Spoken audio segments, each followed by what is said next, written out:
E aí, Mai, tudo bem? Oi, amiga, tô boa e você? Eu tô boa, menina, aqui na correria de sempre, né? Mas estamos boa. Eu estava aqui pensando em conversar com você mesmo, porque eu tenho acompanhado bastante aí os debates, as publicações sobre eleições, e tem um tema que me pegou e pega você também: primeira infância.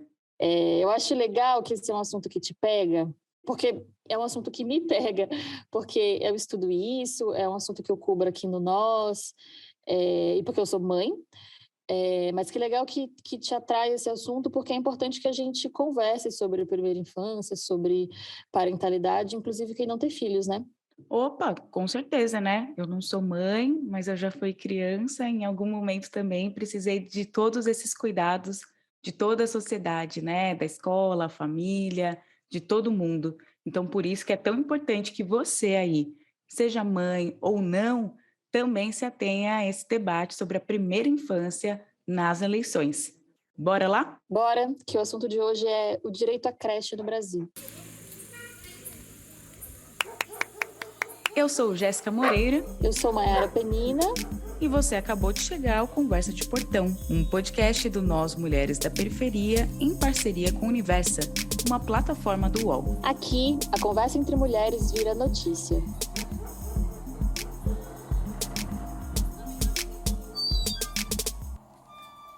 E esse episódio tem o apoio da Fundação Maria Cecília Souto Vidigal, no contexto da campanha Escolha pelas Mulheres, Escolha pelas Crianças, que tem vários outros conteúdos também no site do Nós Mulheres da Periferia.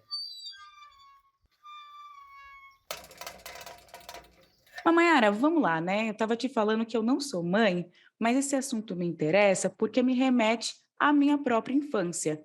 Eu cresci numa família com muita rede de apoio, mãe, pai, tio, tia, todo mundo, num quintalzão ali, mas eu fiquei pensando que eu não tive direito e acesso à creche. Eu não fui para creche. E legal você contar a sua história, porque isso tem uma explicação, né? Mesmo que as creches, a ideia de creche ou a ideia de espaço de cuidado para as crianças tenham surgido no século XVIII, no que a gente chamava de asilos infantis, onde as crianças ficavam para os pais trabalharem, basicamente, só em 1988 que a educação infantil foi reconhecida no Brasil como direito constitucional das crianças. Então, quando você cresceu, quando você nasceu, estava crescendo, esse era um direito que ainda estava sendo implementado aqui no Brasil, né?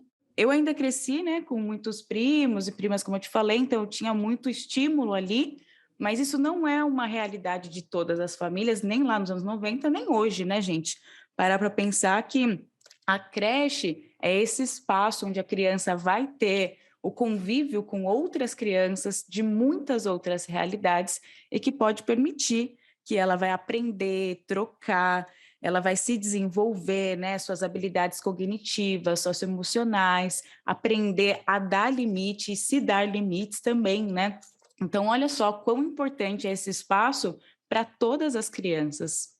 É um espaço importante, é um espaço de direitos, né? E as crianças aprendem de um jeito muito especial, que é brincando. O brincar é a linguagem das crianças, né? Elas aprendem a dar movimento ao corpo, aprendem a manusear as coisas, a memorizar as coisas, a desenvolver a fala, né? Então, é um espaço muito rico, importante e essencial para as crianças na primeira infância. Que a creche teria como espaço de direito, e não é o ideal, né?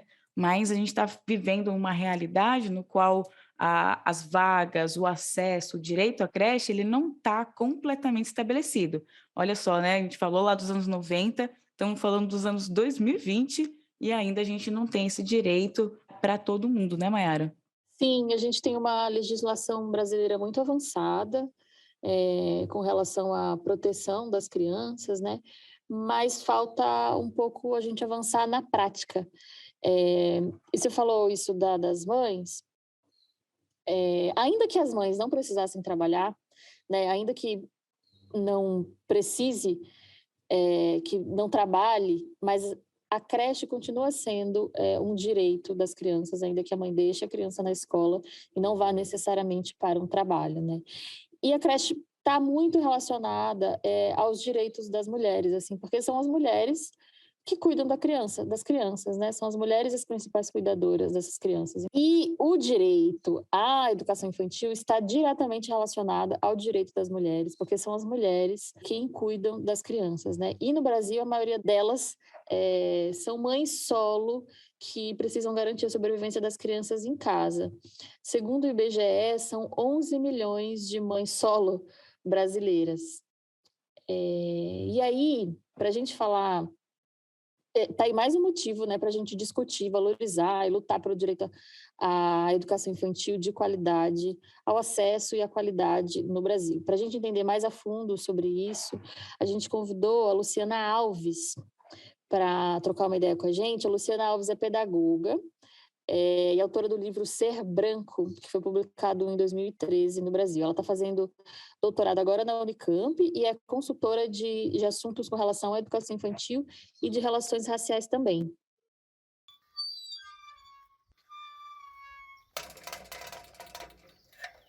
Oi, oi, Luciana, seja muito bem-vinda. Pode ficar à vontade, abre aí o nosso portão. Bem-vinda, querida, fique à vontade, obrigada por ter topado. Para todo mundo que está no nosso portão agora, explica para a gente por que as creches são tão importantes para as crianças, né? E que grupo especificamente tem direito a esse serviço? As crianças negras e periféricas, elas têm muitas vezes menos acesso a espaços de lazer, isso porque a gente tem outros problemas nas periferias ligados a isso, né? Então, por que a creche, então, ela cumpre um papel ainda mais importante nos territórios periféricos? Bom, a creche começa, pelo menos aqui no Brasil, né, como uma reivindicação de mulheres trabalhadoras para terem a guarda dos seus filhos enquanto elas estão no trabalho, né? Então, ela começa no âmbito da assistência social, né, como uma política pública para favorecer mães trabalhadoras. Com o avançar da educação e das teorias sobre desenvolvimento infantil e da importância da infância para o desenvolvimento e estruturação do sujeito, vai se entendendo que a creche, além de uma demanda materna, que deveria ser uma demanda social, não é só um problema das mães, convenhamos, mas virou por conta dessa estrutura machista que nós vivemos, para além dessa necessidade, passou-se a entender a creche como um direito da criança, um direito que pode ou não ser usufruído a depender das condições de vida, de cuidado e de convivência que ela tem no seio familiar. Então, é um direito das crianças, é um direito das famílias e um dever do Estado, só que não é uma obrigação, né? Nem do ponto de vista da criança, também tampouco do ponto de vista da família. Essas famílias podem optar por manter suas crianças em casa até que elas atinjam a idade da escolarização obrigatória, né? O que a gente vem tratando da importância da creche é que é nesse momento, entre o nascimento e os 6 primeiros anos de vida, que se estrutura toda a questão das estruturas de aprendizagem dessa criança, o desenvolvimento motor, ela aprende a andar, ela aprende a falar, ela aprende a conviver com outras pessoas para além dos seus familiares, ela aprende sobre o mundo. Então, se a gente compara, né, uma criança de 6 anos com um bebê de 1 semana, a gente vê o tanto de desenvolvimento que tem nesse intervalo, né? Então, o mais apropriado para essa criança é que ela conviva num ambiente que, de alguma maneira, provoque esse desenvolvimento. Luciana, quando a gente fala em currículo na educação infantil, do que a gente está falando? O que aprendem as crianças que vão para a creche? Quando a gente fala do currículo da educação infantil, ele é quase sempre, eu diria, salvo as exceções dos apostilados, sabe, aquelas que já chega tudo pronto, ele é quase sempre algo que emerge da interação e do cotidiano com as crianças, né? Então, quando você conversa com uma professora da educação infantil que está preparando as experiências com as crianças a partir da perspectiva de um currículo que é integrador, que não enfatia aquela criança, você vê o quanto é que as atividades que ela propõe, as experiências que ela propõe, decorrem da escuta da turma dela, né? Então, um exemplo, as crianças adoraram, numa escola em que eu trabalhava, o carnaval. E aí, conversando sobre o carnaval, uma criança pergunta: mas será que o carnaval é igual no mundo todo? Isso dá uma ótima pesquisa. Então, a partir dessa escuta, a professora leva o carnaval da Guiné-Bissau. E aí, ali, ela já vai conversar com as crianças sobre as diferenças, as semelhanças, a cultura do povo. Se ela fosse uma folhinha mimeografada, como era na minha época, ou uma apostila já digitalizada, jamais ela poderia fazer esse currículo acontecer ali a partir dos interesses da turma dela. Então, para mim, a professora de educação infantil, ela é uma verdadeira pesquisadora das crianças, sabe? De entender esse movimento que a turma está fazendo para aproveitar os interesses dessa turma para propor experiências que façam elas aprenderem mais. Massa. Luciana, acho que você conseguiu dizer um pouquinho da importância da educação infantil para crianças e mulheres, mas tem uma outra discussão que a creche é importante para toda a sociedade, né? Queria que você pudesse falar um pouquinho disso. Qual que é a relação da educação infantil com os demais direitos, né? Que não só são direitos que beneficiam as crianças, mas toda a sociedade. Você pode falar um pouco sobre isso? Dos direitos das mulheres tem assim uma enorme importância.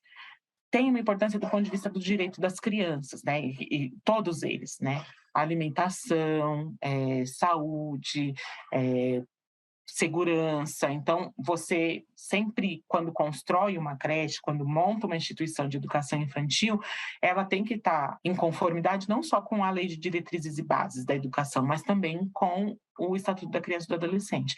É naquele espaço que aquela criança vai se desenvolver tendo resguardados todos os seus direitos, tanto constitucionais, enfim, quanto específicos. Então, e aí, você entender que a creche é um direito e não um favor para a mãe trabalhadora é uma mudança de chave muito importante, não só na política, mas na sociedade de maneira geral, né? Porque é você entender que, olha, eu não vou olhar se essa mãe trabalha ou não trabalha, eu não vou olhar se essa mãe vem de pijama ou não deixar essa criança, porque eu sei que é um direito dela.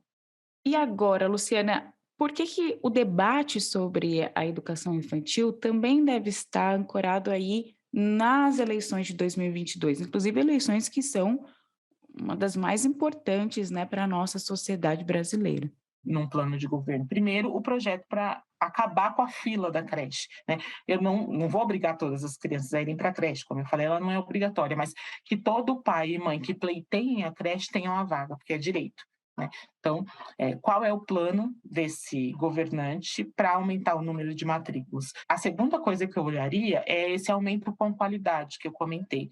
Porque, como não é depósito, não basta eu criar novos espaços, colocar gente que não tem a qualificação necessária, não fornecer os materiais e os insumos, o espaço é inadequado, não propicia vivências potencializadoras com a natureza, com outras crianças. Então, essa ampliação precisa vir junto com um planejamento de garantia de mínimos de qualidade. Quando eu digo mínimos, não é o menor, mas é um patamar aquém dos quais nenhuma instituição de educação infantil pode estar. Por exemplo, eu não posso ter uma instituição de educação infantil sem um trocador, e a gente tem. Eu não posso ter uma instituição de educação infantil sem um parque, né, com árvore, com natureza, e a gente tem. Eu não posso ter crianças confinadas o dia inteiro em cercadinhos, sem se movimentar, sem explorar o ambiente, e a gente tem. Então, a gente tem vários indicadores de qualidade já formulados no âmbito federal, no âmbito municipal, especialmente, que é quem atende a demanda por creche, e esses indicadores precisam ser observados na proposição de qualquer política de ampliação de vaga. Então, não deixar a infância para trás, né? Como diz uma instituição que eu gosto bastante, que é a Fundação Maria Carolina, primeira infância primeiro, porque é a base de tudo. Então, é olhar como é que essa primeira infância está ali colocada no plano de governo, seja dos deputados, seja do executivo. E agora, para a gente ir finalizando, estamos chegando ao fim e todo mundo ficar ligado. Por que também é importante lutar por esse direito? Numa situação triste e hipotética, Luciana, se a gente ficasse sem creche para as crianças, o que pode acontecer em nossa sociedade? Eu acho que vão ser devastadoras, assim, do ponto de vista da criança, devastadora, porque ela perde a instituição qualificada, além da família, para cuidar dela, para cuidar e educar, né, essa criança. Perdendo isso, vem em cascata, né? Você tem de imediato as mulheres saindo do mercado de trabalho, a condição de vida das famílias se precarizando sobremaneira, ou essa criança sendo deixada aos cuidados de outras crianças, que são os irmãos mais velhos, né? Deixar trancado em casa, acho que ninguém mais deixa, né? Mas mesmo assim, é duro você pensar, por exemplo, num menino de 10 tomando conta de um bebê de 1 ano, né? Do ponto de vista e aí você já desestruturou, de alguma maneira, aquela fase de aprendizagem. Há estudos que mostram que uma criança que frequentou a creche se sai muito melhor em atividades avaliativas em larga escala, Prova Brasil, Saeb, do que aquela que não frequentou. Então, imagina uma geração inteira sem a creche. O desafio que essa geração traz para o ensino fundamental, sem falar da primeira parte, que é muito mais danosa, que é o direito de existir com segurança, né? A segunda parte tem um dano aí que é social, né? Você vai ter que investir muito mais numa recuperação, digamos assim, em fazer aquilo que você devia ter feito antes, e tem aspectos que são irreversíveis, habilidades que você só consolida na primeira infância e depois de consolidadas, você não faz mais, seu cérebro já está ocupado de outras coisas. Então, para mim, seria um desastre, né, do ponto de vista, inclusive, evolutivo, que a gente não desse atenção à primeira infância em contextos institucionais, especialmente à primeira infância, que não tem o privilégio de ter a mãe em casa e todos os serviços sociais e direitos, como a gente falou anteriormente, né? Eu não me imagino numa sociedade sem creches. E agora, para todo mundo que está ouvindo também, Luciana, e que pergunta para a gente como que na prática a gente também pode colaborar, né, com o debate, com a luta pelas creches. Como que você acha que quem está ouvindo a gente pode fazer isso? A sociedade, quanto mais organizada ela tiver, e as periferias dão aula de organização muitas vezes, né? Você vê as instituições de bairro, muitas vezes elas sabem exatamente que deputado procurar, que vereador buscar para ter garantia de alguns direitos.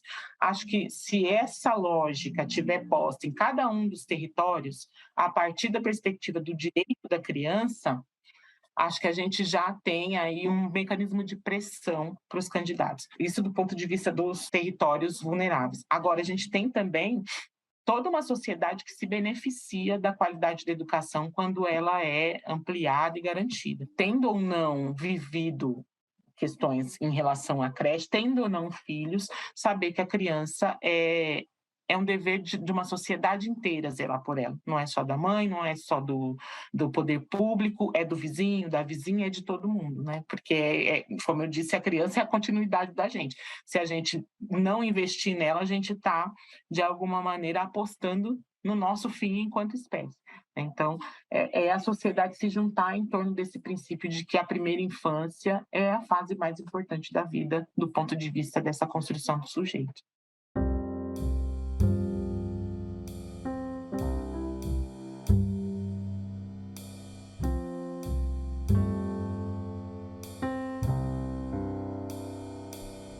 Olha aí, então, gente, a Luciana acabou de deixar algumas dicas para nós todas e todes e todas na sociedade, gente, não só as mães, mas qualquer outra pessoa também pode lutar por esse direito, porque isso diz respeito a todo mundo, né, Mayara?